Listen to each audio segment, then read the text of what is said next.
আজকের এখানে এগুলো কি দেখলাম আমি।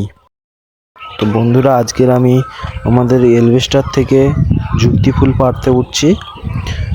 এই যে আমাদের এলভেস্টারে উঠে গেছি, তাই এই যে আমাদের যুক্তি ফুল, এই ফুলগুলো আমি এখন তুলে নেব। আগের ভিডিওতে দেখেছিলাম আমাদের মাঠে থেকে একটি গাছে থেকে তুলেছিলাম, তো আজকের আমি এই আমাদের এলভেস্টার থেকে তুলছি, আমাদের ঘরের চালে থেকে। এই যে যুক্তি ফুলগুলো, যুক্তি ফুলে বড্ড পোকা লেগেছে, কিছুদিন পরে বিষ দিতে হবে। তো এই যে পোকাগুলো, এর জন্য এই পাতাটা কি অবস্থা করেছে, খেয়ে নিয়েছে একদম। এখানে দেখতে পাচ্ছেন আমাদের একটি গাছে পেঁপা হয়ে আছে অল্প। তো আমি এখন মাঠে যাচ্ছি, আর একটি পাড় কোপাতে যাচ্ছি আমি এখন। তো আমি মাঠে চলে এসেছি, এখন পাড় কোপাচ্ছি। পাড় কোপাতে কোপাতে হঠাৎ আমি এখান থেকে দুটো ইঁদুর পেয়েছি।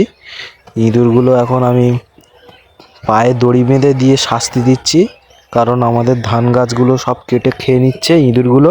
তাই জন্য আমি এখন এর শাস্তি দিচ্ছি। ইঁদুরগুলো পায়ে দড়ি বেঁধে দিয়েছি, ইঁদুরগুলো একদম ভয় নেই। তো এখন ইঁদুরগুলো ছেড়ে দিয়েছি, ইঁদুরগুলো চলে যাক। এইখানে ছেড়ে দিচ্ছি ইঁদুরগুলো যাতে চলে যায়। তো আজকের এই পর্যন্ত আমার ভিডিওটি শেষ করলাম।